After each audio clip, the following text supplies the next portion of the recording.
Good morning, student, and good morning to all of the viewers who are watching my video. Today we will discuss here IUPAC nomenclature. तो बच्चों आज हम IUPAC पद्धति के बारे में आज हम यहाँ पे अध्ययन करेंगे। तो सबसे पहले जो IUPAC जो पद्धति है उसकी फुल फॉर्म क्या है? IUPAC की फुल फॉर्म क्या है? International union of pure and applied chemistry. International union of pure and applied chemistry इसकी क्या है?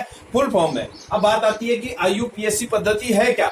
तो यहाँ पे मैंने लिखा हुआ है कि यह जो है वो क्या है, एक अंतरराष्ट्रीय वैज्ञानिक संस्था है जो क्या काम करती है, जो कार्बनिक यौगिक होते हैं उन तत्वों का जो प्रतीक होता है या उसका जो नाम होता है उसको मान्यता प्रदान करती है। तो आज हम नेमिंग ऑफ ऑर्गेनिक कंपाउंड के अंतर्गत यहाँ पे जो है IUPAC का अध्ययन करेंगे।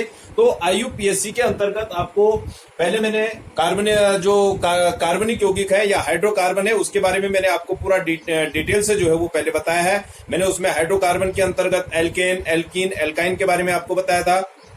नंबर ऑफ कार्बन एटम, जिस प्रकार से जो काउंटिंग होती है, यदि C1 है तो मैथ, C2 है तो एथ, इस प्रकार की सारी चीजें मैंने आपको बताई थी। तो उसको एक बार पुनः मैं यहाँ पे रिपीट कर रहा हूं। तो सबसे पहले कार्बनिक यौगिकों का जो नामकरण होगा वो किस प्रकार से करना है, सबसे पहले आपको जो है वो ये याद रखना है कि नंबर ऑफ कार्बन एटम, जो नंबर ऑफ कार्बन एटम है वो कितने हैं, उन कार्बन एटमों को देखना है। यदि नंबर ऑफ कार्बन एटम 1 होगा या 2, 3, 4, 5, 6, 7, 8, 9, 10 इस प्रकार से जितने भी कार्बन एटम होंगे उसी के अकॉर्डिंग आपने उसका नामकरण करना है। तो सबसे पहले है यहाँ पे, यदि नंबर ऑफ कार्बन एटम 1 होगा तो उसके लिए आप क्या लिखेंगे, मैथ लिखेंगे। यदि 2 होंगे तो उसके लिए एथ, 3 होंगे तो प्रॉप, 4 होंगे ब्यूट, 5 होंगे पेंट, 6 होंगे हेक्स, 7 होगा हेप्ट, ऑक्ट, नॉन और डेक। इस प्रकार से ये आपको याद होना चाहिए सबसे पहले। अब बात आती है कि हमने जो है, अब हमारे पास कोई भी ऑर्गेनिक कंपाउंड है, अब उस ऑर्गेनिक कंपाउंड को हमने नाम कैसे देना है। तो उसके लिए मैं यहाँ पे एक फॉर्मूला आपको बता रहा हूं, एक सूत्र मैं यहाँ पे बता रहा हूं। सबसे पहले यहाँ पे लिखा है मैंने प्रीफिक्स, PREFIX प्रीफिक्स। दूसरा लिखा है प्लस करके मैंने लिखा है वर्ड रूट, और फिर लिखा है प्लस प्राइमरी सुफिक्स, और उसके बाद फिर प्लस लिखा है सेकेंडरी सुफिक्स। तो जिस प्रकार से आप हिंदी में जो है आपने पढ़ा होगा उपसर्ग और प्रत्यय, उपसर्ग और दूसरा पढ़ा होगा आपने प्रत्यय, उपसर्ग और प्रत्यय आपने पढ़ा होगा, हिंदी में पढ़ा होगा। तो उपसर्ग क्या होते हैं, ये किसी भी शब्द के आगे लगते हैं उपसर्ग, और प्रत्यय क्या होते हैं, ये किसी शब्द के जो है वो क्या होते हैं, पीछे लगते हैं। तो ठीक इसी प्रकार से जो है हम जब यहाँ पे ऑर्गेनिक कंपाउंडों का जब हम नाम लिखेंगे तो वहां पे भी हम क्या करेंगे कि कुछ चीजें उसके आगे जुड़ेंगी और कुछ चीजें उसके पीछे जुड़ेंगी। तो इसको हम जो आगे जुड़ेगी, जिसको हम हिंदी में जैसे उपसर्ग कहते हैं, तो यहाँ पे मैंने लिख दिया उसका नाम प्रीफिक्स या पूर्व लग्न। दो चीजें होती हैं, एक होता है पूर्व लग्न और एक होता है अनुलग्न। ठीक है, तो यहाँ पे हम पूर्व लग्न के अंतर्गत, जिसके अंतर्गत जो है वो क्या आएगी, साइड चेन इसमें आएगी। कोई भी जो श्रृंखला होगी उसके बारे में हम यहाँ पे उसका नाम लिखेंगे। उसके बाद दूसरा लिखा है मैंने प्रीफिक्स के अंतर्गत जो है वो क्या हो गया, उपसर्ग।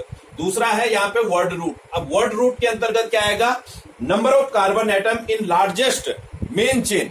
ठीक है, इसके अंतर्गत हम क्या करेंगे, नंबर ऑफ कार्बन एटम को हम देखेंगे कि कार्बन एटमों की संख्या जो चेन बनी हुई है, चाहे वो साखी श्रृंखला है, ठीक है, और उसमें सबसे पहले हम सबसे लंबी जो चेन है उस चेन को ढूंढेंगे। तो यहाँ पे जो है वर्ड रूट क्या होगा, वर्ड रूट के अंतर्गत हम number of carbon atom in largest main chain in hydrocarbon, चूंकि हम यहाँ पे हाइड्रोजन और कार्बन के द्वारा जो बने गए यौगिक है उनके बारे में अध्ययन कर रहे हैं, तो इसलिए हम यहाँ पे हाइड्रोकार्बन लिख रहे हैं। तो हाइड्रोकार्बन में सबसे पहले हम क्या देखेंगे कि सबसे लंबी हाइड्रोजन और कार्बन के योग से, इन दोनों के मेल से सबसे लंबी श्रृंखला कौन सी बनी है, सबसे पहले हम उसको चूज करेंगे।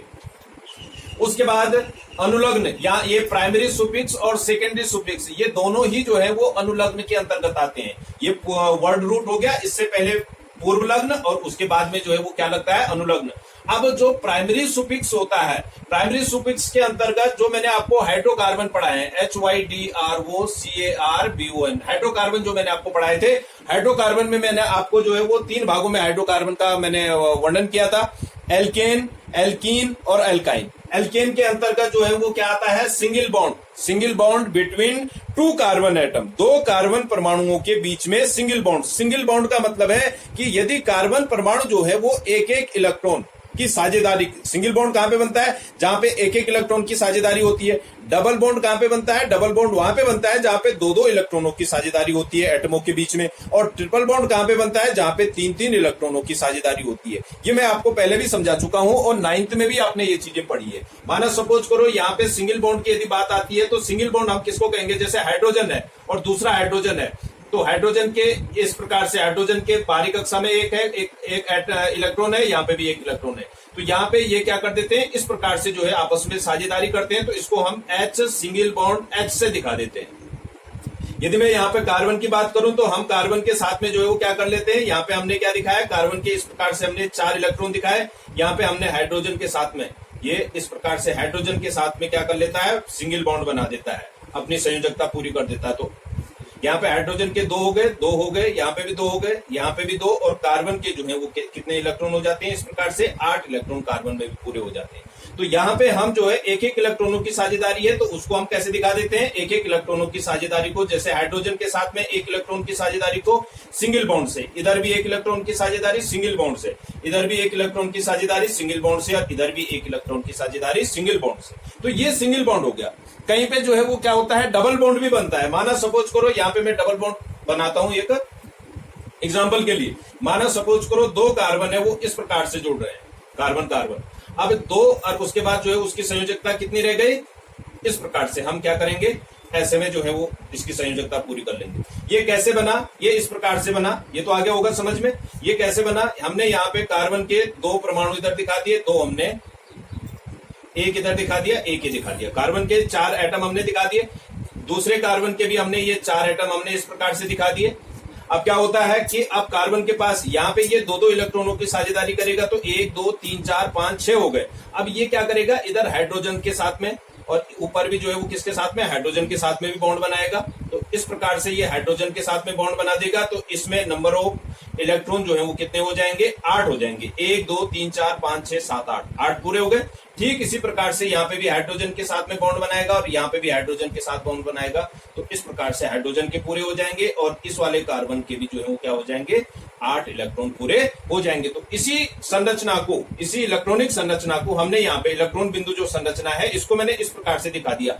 जहां पे 2-2 इलेक्ट्रॉनों की साझेदारी है मैंने डबल बॉन्ड लगा दिया, जहां पे सिंगल इलेक्ट्रॉन की साझेदारी हो रही है वहां पे मैंने सिंगल बॉन्ड लगा दिया। तो इस प्रकार से जो है वो क्या बनेंगे, बॉन्ड का निर्माण होगा। तो डबल बॉन्ड, सिंगल बॉन्ड और ट्रिपल बॉन्ड। कल किसी बच्चे का मैसेज मुझे आया था कि सर मेरी समझ में जो है वो सिंगल बॉन्ड, डबल बॉन्ड और ट्रिपल बॉन्ड नहीं आ रहा है। तो इससे आपका क्लियर हो गया होगा कि सिंगल बॉन्ड क्या होते हैं, डबल बॉन्ड क्या होते हैं और ट्रिपल बॉन्ड क्या होते हैं। तो यहाँ पे जो है हम प्राइमरी सुफिक्स की बात कर रहे हैं, तो यहाँ पे नेचर ऑफ बॉन्ड आएगा कि जो लार्जेस्ट श्रृंखला है उसमें नेचर ऑफ बॉन्ड क्या है, सिंगल बॉन्ड है, डबल बॉन्ड है या ट्रिपल बॉन्ड है।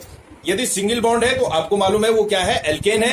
यदि डबल बॉन्ड है तो उसको हमने क्या बोला, ALKENE, एल्कीन बोला। और यदि ट्रिपल बॉन्ड है तो एल्काइन है। ठीक है। अब यहाँ पे जो है हमने वहां पे क्या देखना है, सिंगल बॉन्ड, डबल बॉन्ड या ट्रिपल बॉन्ड। अगली चीज जो आएगी फिर हमने उसमें देखना है जो लार्जेस्ट चेन है उसके अंतर्गत देखना है कि सेकेंडरी सुफिक्स में क्या जुड़ा है। तो सेकेंडरी सुफिक्स में मैंने यहाँ पे लिखा है, आपको यहाँ पे दिखा रखा है मैंने कि सेकेंडरी सुफिक्स के अंतर्गत फंक्शनल ग्रुप आएगा, जो मैंने इससे पहले वाले वीडियो में आपको पढ़ाया। फंक्शनल ग्रुप के बारे में मैंने पढ़ाया था, उसमें मैंने क्या क्या दिखाया था। एक तो मैंने हेलोजन वर्ग दिखाया था, हेलोजन के अंतर्गत यदि कहीं पे क्लोरीन, फ्लोरीन, ब्रोमीन, आयोडीन ऐसे जुड़ा हुआ है।